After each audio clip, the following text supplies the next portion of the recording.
breaking. 18 months after Hindenburg Research shook India with allegations that the Adani Group had manipulated stocks and misused tax havens, a new report has now emerged. This time the spotlight is on the SEBI chief Madhabi Buch and her husband Rahul Buch. According to the Hindenburg report, the couple allegedly owns stakes in offshore entities based in Mauritius and Bermuda, which are linked to Gautam Adani's brother Vinod Adani.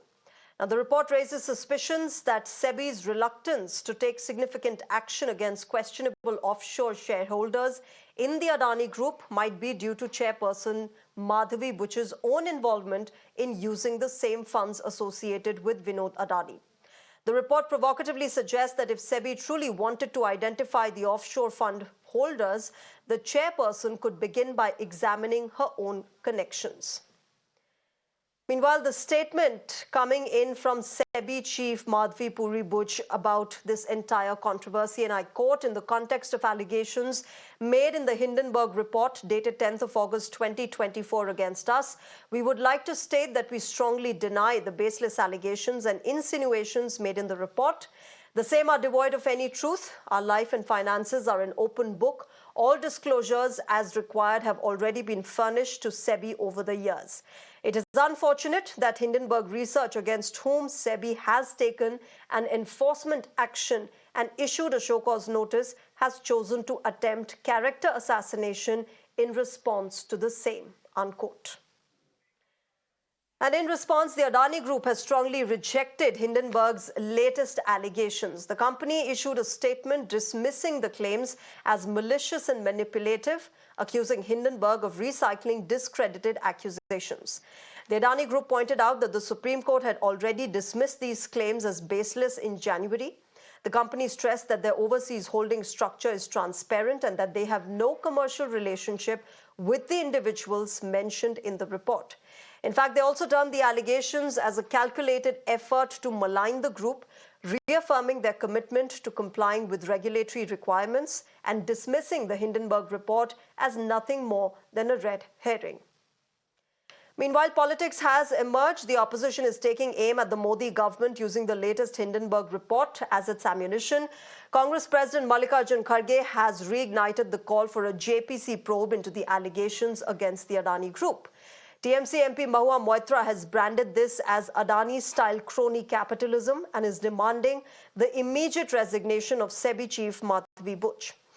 Left leaders are questioning the potential conflict of interest and alleging a SEBI cover-up, while other India bloc allies such as the AAP, RJD and Shiv Sena UBT are pushing for the Supreme Court to reopen the case and form an SIT to investigate the allegations. When the inquiry report started in 23-24, should you not have disclosed this? Should you not have recused yourself? And how could you possibly say that you know nothing about this fund? How can the SEBI summon an overseas fund, Hindenburg, when it is completely ignoring the role of the FPIs? These are very important questions. We demand the immediate resignation of Madhabi Buch as chairperson of SEBI, and we demand that the Supreme Court reopen an investigation into this and the Supreme Court appoint an SIT to look into this with no delay. Thank you. Adani के भ्रष्टाचार को उजागर करने की सजा मुझे 6 महीने jail के रूप में मिली।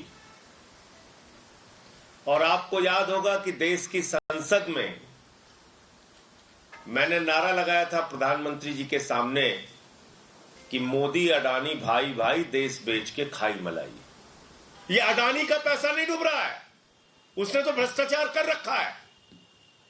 ये देश के लाखों करोड़ों लोगों का गाढ़ी कमाई का पैसा जो शेयर बाजार में वो लोग लगाते हैं, वो पैसा डूब रहा है। पहले भी हमने कहा था, जहां जरूरत है पारदर्शिता की, वहां हम पर्दा डालने का काम करते हैं। मैं समझता हूं कि सत्ता प्रतिष्ठान में बैठे हुए टॉप लोगों को क्या इस बात का कि कोई भनक नहीं थी?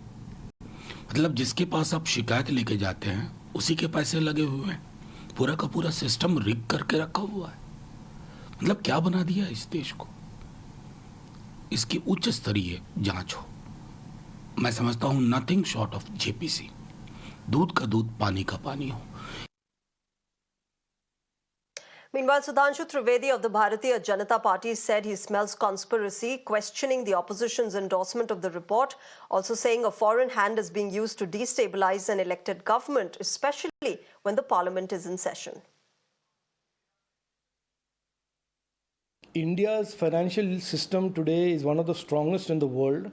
Even in the US, when banks are failing and stock markets are crashing, Indian banks are strong. Indian financial sector has been rebuilt over the last 10 years by Prime Minister Narendra Modi ji. Our stock markets, our investors are participating, global investors are participating, is one of the strongest in the world. Our economy is the fastest growing in the world.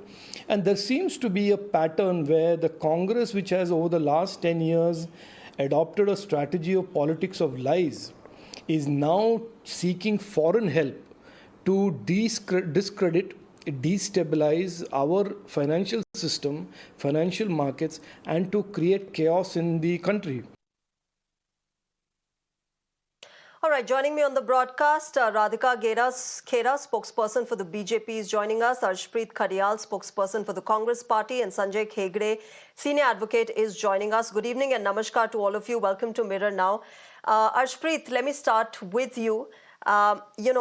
Once this report has been out, there have been clarifications that have come out from the SEBI chief, from the Adani group, and the BJP says this is nothing but a conspiracy against the centre and a use of a foreign hand to destabilize a government.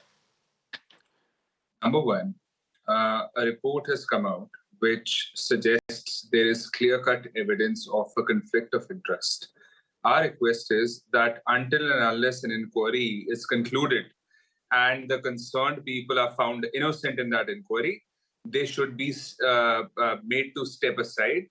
And second of all, a JPC probe should be ordered in a timely manner.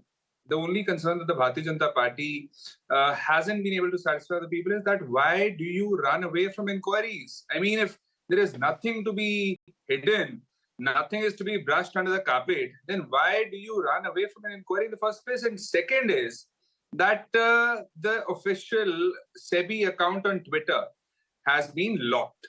And the timing of this is very questionable. That when all of this has come to forth and questions are being raised and there are things that are being looked into, the official account gets locked. Is it something that the Bharatiya Janata Party would be supportive of?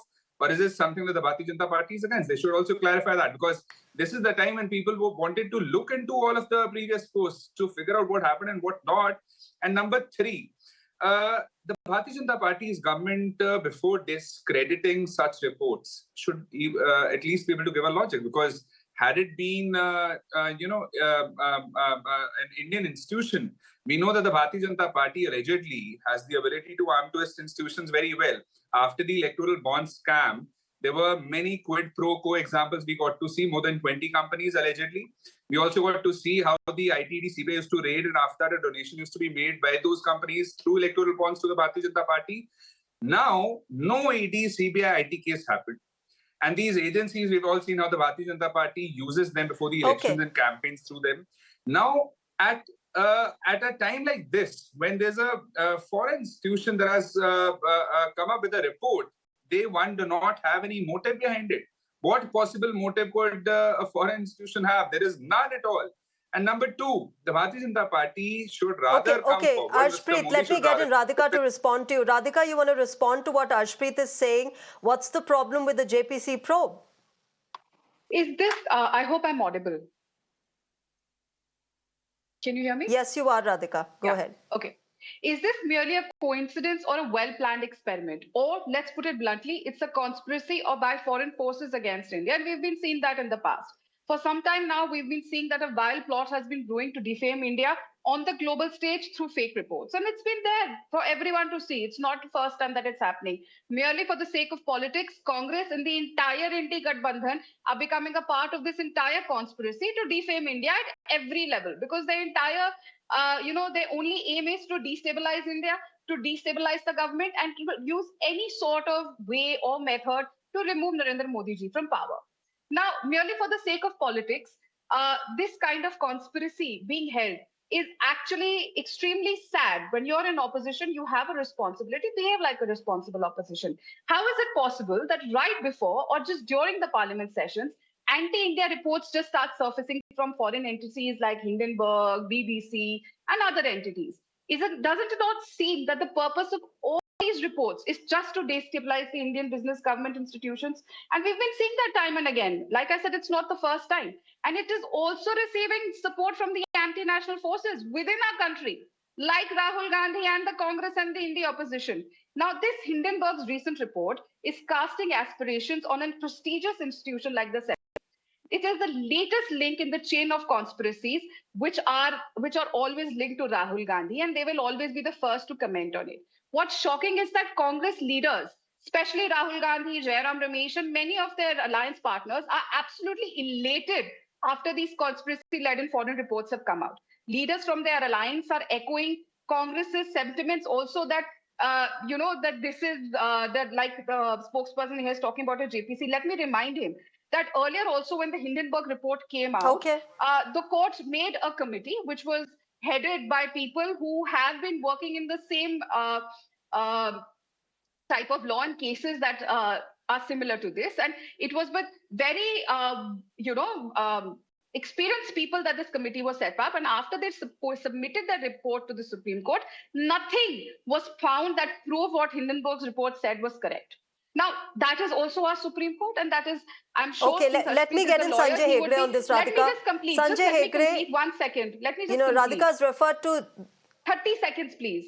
We've seen how Congress has always tried to create a stir over previously over baseless reports. And if they're talking about a JPC being commented, and like the spokesperson said, it's a foreign company, a foreign entity has come out with something, let's also have a probe on Mr. Salahuddin Shoaib's disclosure against Rahul Gandhi and how he has teamed up with Bangladesh's ex-prime minister's son to destabilize Bangladesh, to destabilize... Okay, Radhika, you've made your point. Sanjay Hegde, help us understand. Radhika referred to the Supreme Court ruling last time around. Sanjay Hegde, she's referred to the top court's ruling. This time around, help us understand, will this entire report hold any legal scrutiny? Well, today's report is narration of a particular fact which was not known when the Supreme Court ordered its high-powered committee and then said, let SEBI continue with the investigations. So the SEBI chairman at that stage, had she told the Supreme Court, look, I am conflicted because of these reasons which have now come out, would the Supreme Court have then said, okay, SEBI, you please continue? Or would the Supreme Court have said, no, because the SEBI chairman is conflicted, maybe we should have somebody else to look into it. Maybe we should have forensic auditors, because the Supreme Court has done that in other cases. So full facts were not put before the Supreme Court at that point of time. So whatever judgment came in the light of those facts may have to be relooked again. How it relooks at it is another question. Okay. And I'm quite surprised that one corporate house is equated with the nation of India. Now, India is a vast country with many companies. If one corporate house has been guilty of financial skullduggery of some kind or the other, the question is, what is India's response? Does India take those allegations seriously and investigate them? Or does India say that, look, I'm going to put my head into the sand like an ostrich and say, no, everything is fine?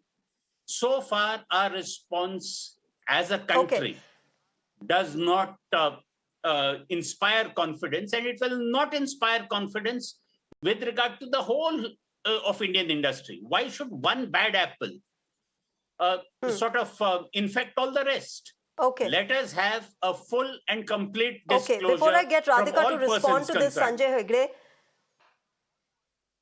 let's have a full let me just get this breaking news that's come in related to the Hindenburg report. Yes. Okay, let's quickly get our viewers the breaking news that's coming in. Congress leader Rahul Gandhi has now hit out at SEBI. He's asked, why hasn't SEBI chairperson resigned yet? SEBI's integrity has been gravely compromised. He's also gone on to say no clarity on why the government is denying a JPC probe. Who will be held accountable in this entire matter? That's Rahul Gandhi of the Congress Party hitting out at the SEBI chief and asking why the government is denying a JPC probe. Let me go back to my guests who've joined us on the broadcast. Radhika, you want to respond to this? All right, before I go to my guests, let's listen in to what Rahul Gandhi has said. The savings of millions of Indians, hard-earned, honestly earned savings, are at risk. It is therefore imperative that this matter is investigated. Retail investors, honest investors, pensioners have three questions. The first, why has Chairperson Madhabi Buch not resigned? Second, God forbid something were to go wrong and investors were to lose their money. Who is responsible? Is the Prime Minister of India responsible? Is Madhabi Buch responsible? Or is Mr. Adani responsible? And finally, the Supreme Court has been looking at this matter. New allegations have emerged. Very serious, explosive allegations have emerged. Is the Supreme Court going to look at this matter suo motu again? Slowly becoming crystal clear why Prime Minister Modi is against a Joint Parliamentary Committee looking into this matter. All right, let me go back to my guests who've joined us on the broadcast. Radhika, you heard Rahul Gandhi there questioning the government is not, agreeing to a JPC probe. Also, just the fact that, even if Madhabi Buch has released a statement, she said that the accusations are baseless. Just out of moral responsibility, shouldn't she be stepping down, saying, okay, you know what, you probe these allegations, nothing will come of it. But for the time being, I am stepping down from my post. Going by Rahul Gandhi's words, serious allegations have emerged against him of trying to destabilize the country. And they have been put in front of the media by a journalist. And they are very serious allegations how he's conspiring to destabilize the country. Should Rahul Gandhi, as leader of opposition, not resign? Why are you not asking for his resignation? God forbid, if what that journalist is saying all comes true, who is going to be responsible? Rahul Gandhi. So why should he not resign? And let there be a probe, let him prove himself innocent. Let there be a probe into what that man is saying. And he's saying that I have facts available. Let there be an investigation. And if all things is fine and Rahul Gandhi is not guilty of being conspiring against the country, then well, he can become the leader of opposition again. You cannot have my way or the highway when there's something else considering, you want to always destabilize the country. Why is it that Rahul Gandhi is always involved in that web every time there's an attempt to destabilize the country? I don't think he has even read the report or this new sort of claim that Hindenburg has come up with. The problem with Rahul Gandhi is that he's given a script to read and he goes and reads that. There is no evidence anywhere in the report which backs the claim that the SEBI chairperson is taking any bribes. Let me complete. Give me 30 seconds. When there is no evidence anywhere in the report to complete. Bharatiya Janata Party should confine to the time here, please. Number one, I've been recognized. The BJP has made a lot of assertions here. I want to start with this. When would the Bharatiya Janata Party stop considering itself judge, jury, and executioner? Without an inquiry happening, without there being any conclusion, you see how the BJP spokesperson says, it's all a conspiracy. The BJP leader saying it's all a conspiracy. How do you know it's a conspiracy? Who are you to decide? What is your domain? What is your jurisdiction? What have you seen and what have you looked into? What evidence have you seen? I mean, for once, the BJP could have acted and, by having a preconceived mind, they are already calling it a conspiracy without looking into it or without having anyone else look into it. This goes on to suggest that the BJP does not want things to come out. That the Bharatiya Janata Party, for some reason, is trying to not let the inquiry happen. And we want to know why. If the inquiry, you want to silence us, you want to prove us all wrong, then order the inquiry. It will prove us all wrong. It will prove everybody wrong and prove you right, not through words, but through actions. But for some reason, you are not willing for that to happen. And we just want to know why. And second is that back in the day also, the SEBI had cleared the name before the Honorable Supreme Court. And this followed the Hindenburg report of January 2023. So before the Bharatiya Janata Party's government jumps to the conclusion and jumps the gun and tells, it's all a conspiracy, it's all false implication and everything. I mean, tell us what the basis to that is. There is no basis to it. And last but not the least, the Bharatiya Janata Party spokesperson should just assert one thing here. Is she on record saying that the SEBI chairman is not an investor? Is this what the BJP stance is? Will they say this on record? Can I come in? Okay. Radhika, I have paucity of time. I'll have to give the last word to Sanjay Hegde to understand how this plays out in the Supreme Court if and when it does, Sanjay Hegde. Last time around, the top court had said that the stock market was only affected by global trends and that the report and the accusations that were made last time around did not really affect the Indian stock market as much as it was expected to be. This time around, how do you expect that to really move forward in the top court? Well, there could be several things. It could be a review petition with the fresh information, which was not available, obviously, at the previous time. Or it could be a fresh petition altogether saying that, look, you said that no inquiry at that stage. Now there is further inquiry. There are further reports, and it is obvious that you cannot trust SEBI because its chairman who has told you something on affidavit in the past was at that stage compromised. Please give us an independent inquiry. So it may be either a fresh petition or a review petition. I do not think that the Supreme Court will suo moto take it up as some people have suggested. That would indeed be surprising if it happens, but I would not rule it out totally. Okay, all right, Because we'll leave it there. Let's see how this moves forward. Sanjay Hegde, Arshpreet. Just 1 minute. Yeah. No institution likes being lied to. Quickly, Sanjay Hegde. Yeah. Okay. All right, we'll leave it there. Sanjay Hegde, Arshpreet Khadial and Radhika, thank you very much to all of you for joining us on Mirror Now and sharing your perspective. Thank you very much.